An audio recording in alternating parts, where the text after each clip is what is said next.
সবাইকে multipurpose work চ্যানেলের পক্ষ থেকে অনেক অনেক ধন্যবাদ। তো বন্ধুরা, আজকে আমরা একটু অন্যরকম কিছু ট্রাই করি। আজকে স্কুল যাইনি, বাড়িতেই আছি। ওই কারণে আজকে আমি ভাবছি যে আপনাদের একটু রান্নার রেসিপি দেখাই।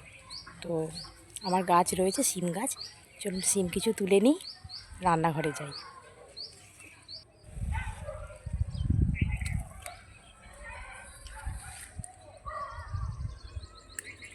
কি সুন্দর কচি কচি সিম ধরেছে গাছে। অনেক দিন মাছের ঝোল বা অন্য তরকারি করে খেয়েছি, কিন্তু আজকে ভাবছি একটু অন্যরকম খাবো। হাতে যেহেতু অনেকটা সময় আছে, গাছের এরকম সুন্দর সিম থাকলে কার না ইচ্ছে করে বলুন, যে একটু অন্যরকম রেসিপি ট্রাই করি। তো আজকে তাই করব আমি। আপনারা সাথে থাকুন এবং ভিডিওটি যদি ভালো লাগে সাবস্ক্রাইব করবেন এবং অল বাটনটি প্রেস করে রাখবেন, যাতে সমস্ত ভিডিও রেসিপি আপনারা প্রথমে পান।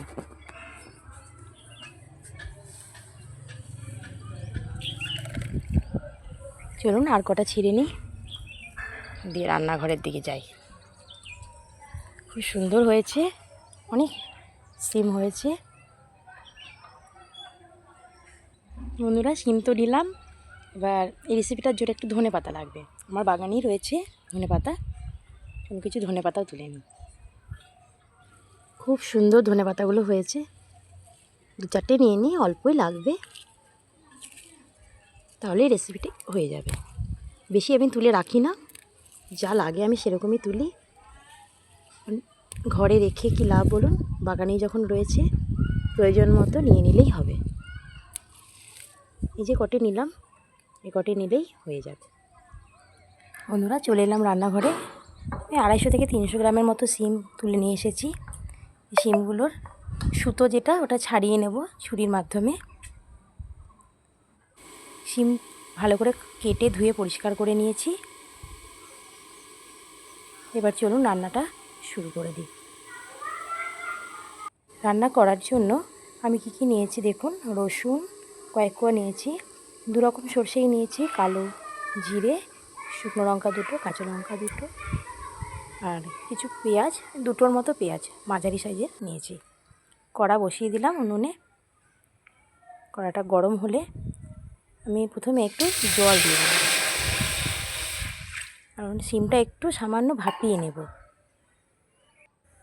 একটু সামান্য নুন দিয়ে দিলাম, যাতে সিমের মধ্যে নুনটা ঢোকে, সেদ্ধটা ভালো হয়। সিমগুলো এইভাবে দিয়ে কিছুক্ষণ ভাপিয়ে নেব। পুরো 100% নয়, 70%-এর মতো সেদ্ধ করলেই হয়ে যাবে। চলুন ঢাকা দিয়ে রাখি কিছুক্ষণ। ঢাকা খুলে দেখুন, সেদ্ধ মোটামুটি হয়ে গেছে, যেরকম নামাবো ভেবেছিলাম। জলটা একটু শুকিয়ে নিই। এই পর্যায়ে জলটা এভাবে শুকনো শুকনো হয়ে গেলে তুলে নেব। তো আপনারাও জল এমনভাবে দেবেন যাতে সিমের সাথেই সেদ্ধ হতে হতে জলটাও শুকিয়ে যায়। এবার এই সমস্ত কিছু ধনে পাতা, রসুন, কাঁচা লঙ্কা, এগুলো একটু মিক্সিতে আমি পেস্ট করে নেব। সরষেটা আলাদা করব, কারণ সরষেটা একসঙ্গে দিলে ভালো বাটা হবে না।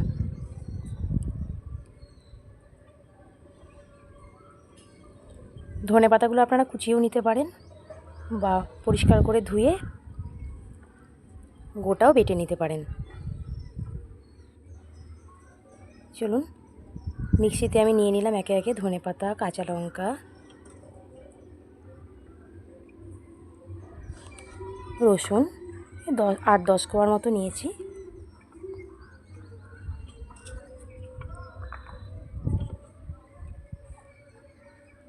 এবার যে সেদ্ধ করা সিমটা ছিল তাও নিয়ে নিলাম।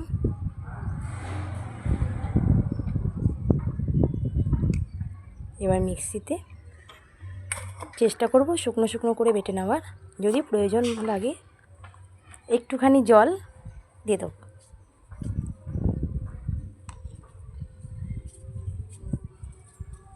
সর্ষেটা আলাদা করে বেটে নিয়েছিলাম, কারণ এর সাথে দিলে তো ভালো করে হবে না। মিক্সি থেকে সমস্ত জিনিসটা বার করে নিয়েছি একটি বাটিতে।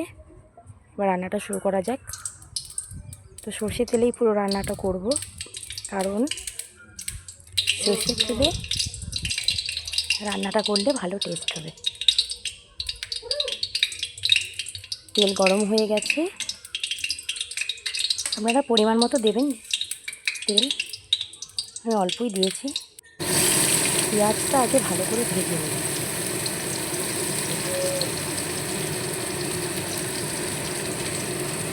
পেঁয়াজটা সুন্দর করে লাল লাল করে ভাজবো, মিডিয়াম আছে ভাজবো, হাই ফ্লেমে দেবেন না। সুন্দর করে উল্টে পাল্টে মিডিয়াম আছে লাল লাল করে পেঁয়াজটা ভেজে নিতে হবে।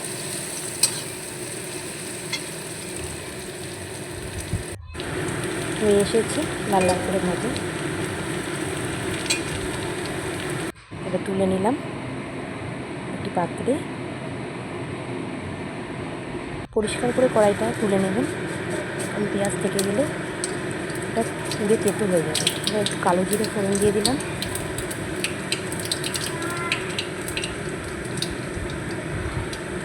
কালো জিরেটা একটু ভাজা মাঝা মতো হয়ে গেলে দুটো শুকনো লঙ্কা দিয়ে দেব। শুকনো লঙ্কা দুটো লাল লাল করে ভেজে নেব।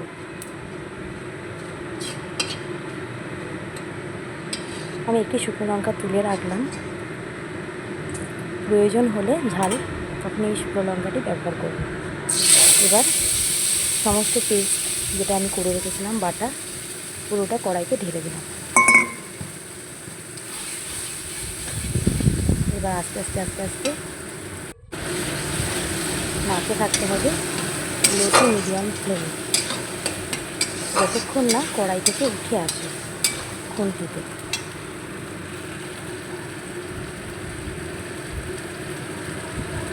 একটু হলুদ দিয়ে দিলাম পরিমাণ মতো।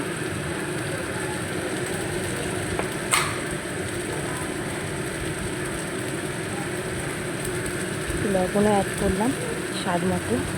আপনারা আপনাদের যেরকম লবণ খাবেন স্বাদ মতো অ্যাড করবেন, যে যেরকম খান। সামান্য চিনিও দিয়ে দিলাম। যদি কেউ মিষ্টিটা একটু পছন্দ না করেন তাহলে স্কিপ করতে পারেন। আমি সামান্য একটু দিই স্বাদ বদলানোর জন্য, বেশি দিই না। এইভাবে আস্তে আস্তে নাড়তে থাকুন।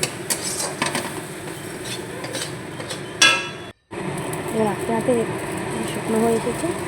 ঠিক এই সময়তে ভেজে রাখা যে পেঁয়াজটি ছিল সেগুলো দিয়ে দেবেন। এবার উল্টে পাল্টে সুন্দর করে আবার নেড়ে চেড়ে নেব।